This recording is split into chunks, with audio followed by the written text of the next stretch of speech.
Fin de la célébration du trentenaire de l'Académie régionale des sciences et techniques de la mer. Une cérémonie consacrée aux remises de distinction d'épaulettes avec en prime le baptême des promotions sortantes 2016-2017. À Abangourou, dans l'est de la Côte d'Ivoire, la direction régionale des impôts a collecté plus d'1,5 milliard de francs CFA, soit un taux de réalisation de 54%. Les détails tout à l'heure. Mesdames et messieurs, bonsoir et vous faites bien de vous former sur Business 24 Africa. La dernière journée de la célébration du trentenaire de l'Académie régionale des sciences et techniques de la mer a été consacrée aux remises de distinction d'épaulettes avec en prime le baptême des promotions sortantes 2016-2017. Jérémy Aoré nous en dit davantage. Les images sont de Marie Chéri.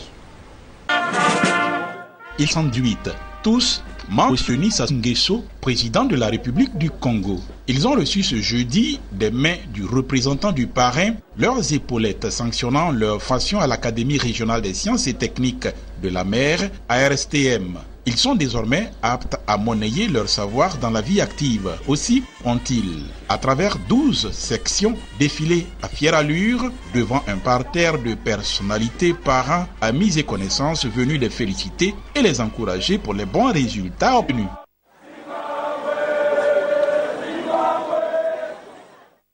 Auparavant, le directeur général de l'ARSTM, le colonel Karim Koulibaly, a indiqué qu'en dépit des difficultés rencontrées, l'institution va continuer à naviguer à bon port.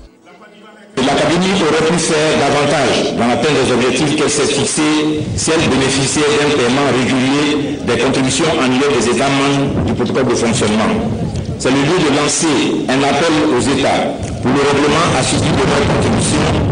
À titre de rappel, à ce jour, les arriérés s'élèvent à plus de 2 milliards de francs CFA. Et la Côte d'Ivoire est le seul pays qui ajoute ses contributions et la Côte d'Ivoire soutient financièrement cette institution.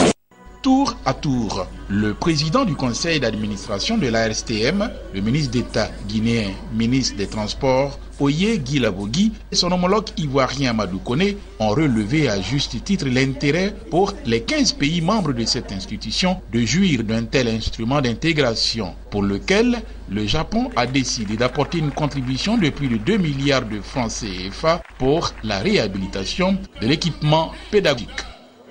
Nous avons donc le devoir d'accompagner notre institution afin de lui permettre de former les compétences susceptibles d'animer avec efficacité nos secteurs maritimes et portuaires.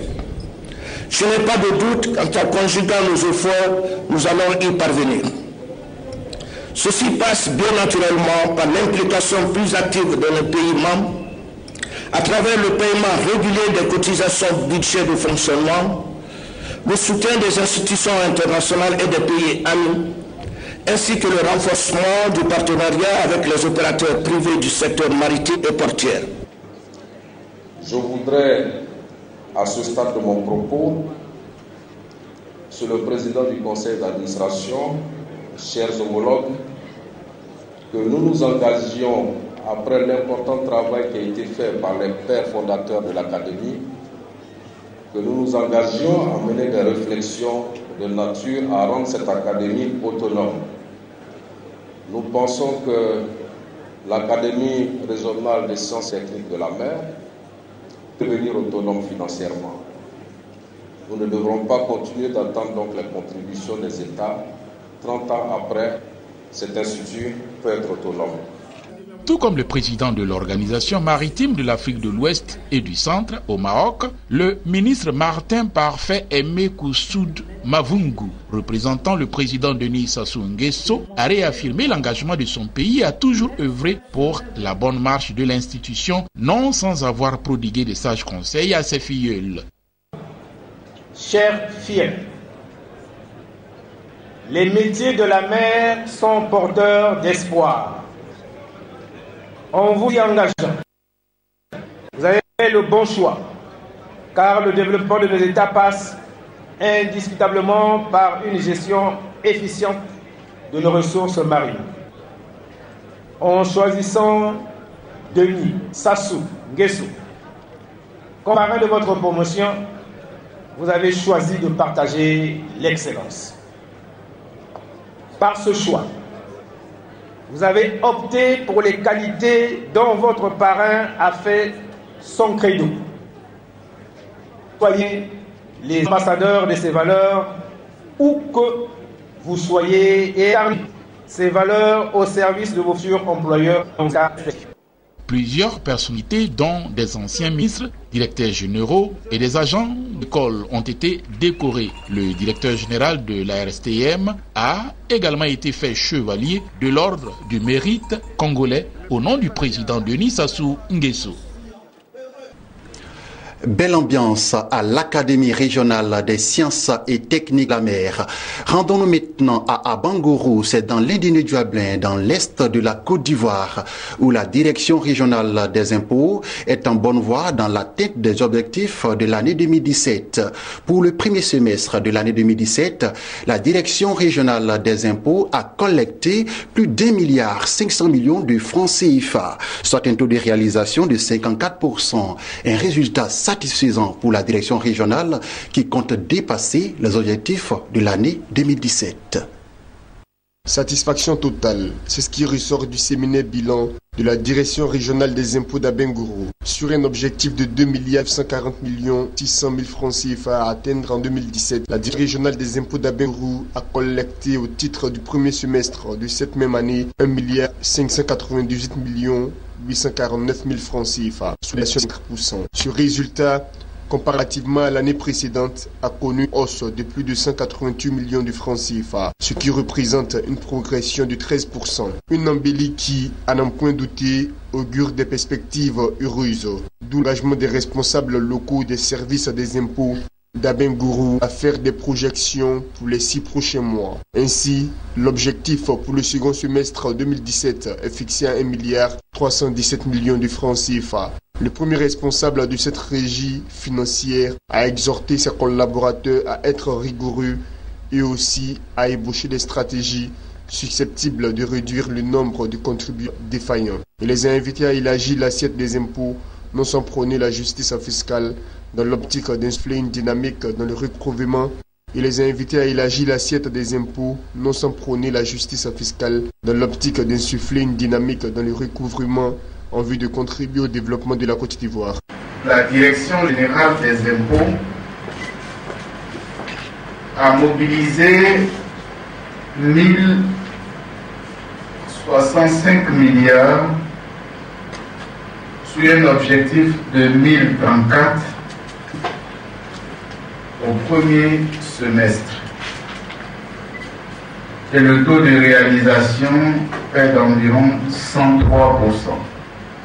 Quant à Sia Brou, inspecteur divisionnaire par ailleurs parrain de ce séminaire bilan, il a salué les efforts consentis par chaque agent des impôts dans l'atteinte des objectifs à mi-parcours. Pour leur part, les contribuables partenaires clients au cours du panel organisé en marge du séminaire bilan de la direction régionale des impôts de l'Indéné-Duablin se sont félicités de la baisse de certains impôts. Toutefois, ils ont plaidé pour la réduction du taux d'autres régimes d'imposition qui durent depuis plus de 10 ans.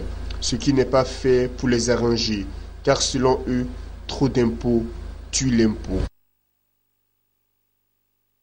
Et c'était un reportage de Diomandé Swalio Kader, commenté par Lawani Babatunde. L'établissement EDEC à Cocody a servi de cadre pour la remise de récompenses aux lauréats du jeu Emploi et Carrière sur votre chaîne de télévision Business 24. Plusieurs lots ont été remis aux heureux récipiendaires. Parmi ces lots, une prise en charge à 100% pour des études supérieures. Restons avec Lawani Babatunde. C'est bien une réalité. Le jeu Emploi et Carrière sur la chaîne Business 24 vient de faire ses premiers heureux. Les deux lauréats repartent respectivement avec une prise en charge pour assurer à 100% des études supérieures et une tablette.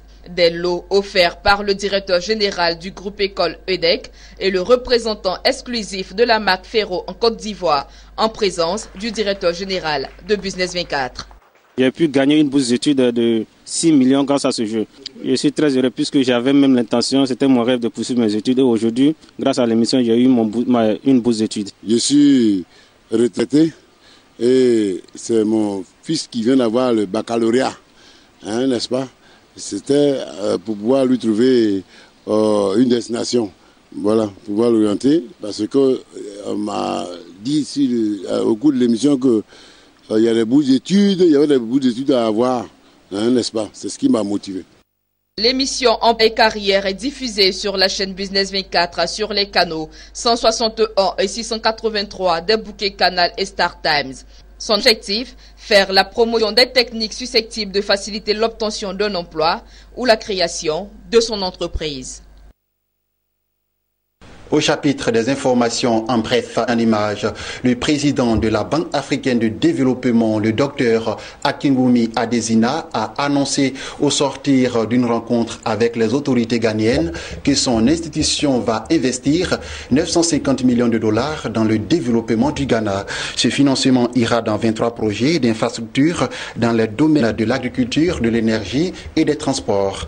En ce qui concerne le secteur agricole, Akinwumi Adesina a rappelé que ce dernier constituait une 5 priorités de la banque qui entend y investir 25 milliards de dollars d'ici 10 ans. Fin de ce temps d'information, j'ai été très ravi de vous l'avoir présenté.